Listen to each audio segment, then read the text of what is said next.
करके। तो यहाँ क्या बताना चाहते हैं कि एक सतनाम की कीमत इतनी है, जिस विधि से हम बताते हैं तुम कितने साहूकार बन जाओगे।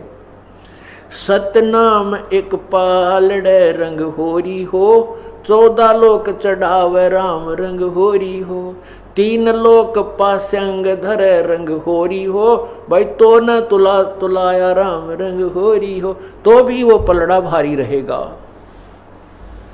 कौन सा? जो एक श्वास उस श्वास का सिमरण है।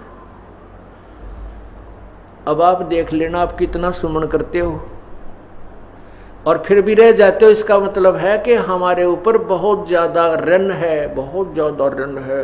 असंख्य युग हो गए हमने यहाँ इस काल के जाल में फंसों को, और काल ये ऐसा चतुर है कि हमारे पुण्यों को बहुत शीघ्र बर्बाद करवा देता है, कोई न कोई कारण बनवा देता है।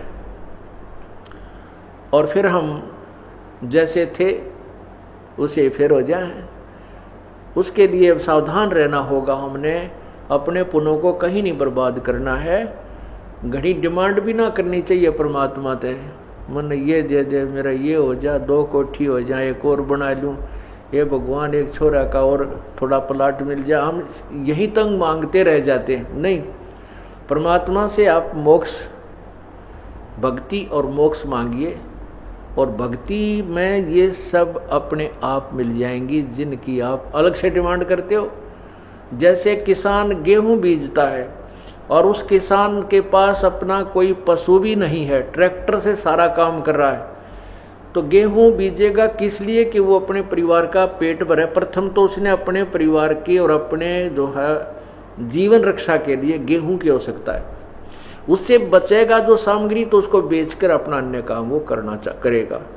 तो इसी प्रकार जैसे गेहूं बीज दिया, उसका उद्देश्य था अपनी रक्षा करना, अपना पेट भरना, परिवार का पेट भरे उस अन्न से। लेकिन गेहूं वो अन्न बनने से पहले भूसा पहले बनता है।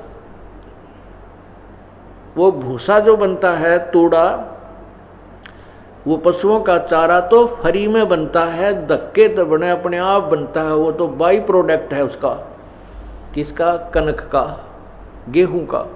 इसी प्रकार यदि हम मोक्ष उद्देश्य से भक्ति मांगते हैं प्रभु से, तो उस भक्ति के अंदर यहाँ के तुमने जो ठाठ बाट की आवश्यकता है वो तो आप मिलेंगे, बिना मांगे मिलेंगे। वो तो भूसा है यहाँ का।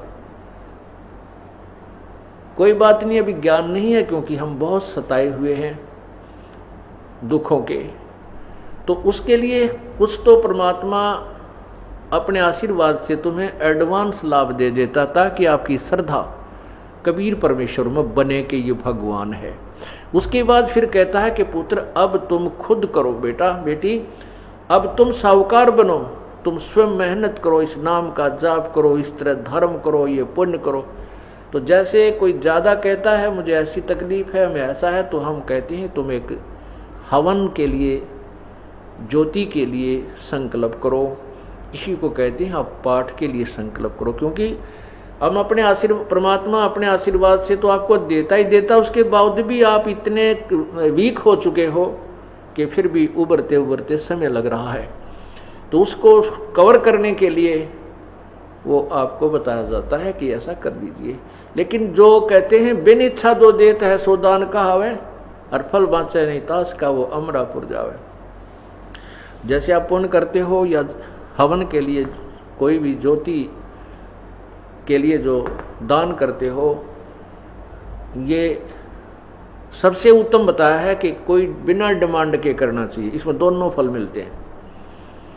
यदि हम किसी डिमांड की कोई परमात्मा से मांग करके जो पुण्य करते हैं वो काम तो हो जाता है, लेकिन वो पुण्य बराबर हो गया, उस पुण्य के प्रतिफल में आपने ले लिया।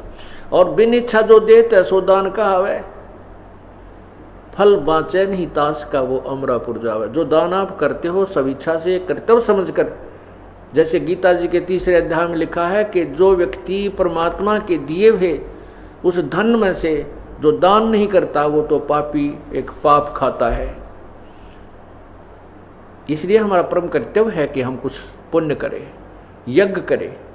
तो उसके लिए हमारा परम कर्तव्य समझ करके हम जो पुण्य, दान, जो भी करते हैं, पाठ आदि करवाते हैं, उसका फल दोनों लाभ देता है। वो आपके जो काम अड़े हुए हैं उनको भी सेट करता है, क्योंकि आपने बिन इच्छा एक कर्तव्य समझकर दान पाठ आदि करवाया है, और आपको सतलोक जाने के लिए भी उसका पुण्य सहयोगी शेष रह जाता है।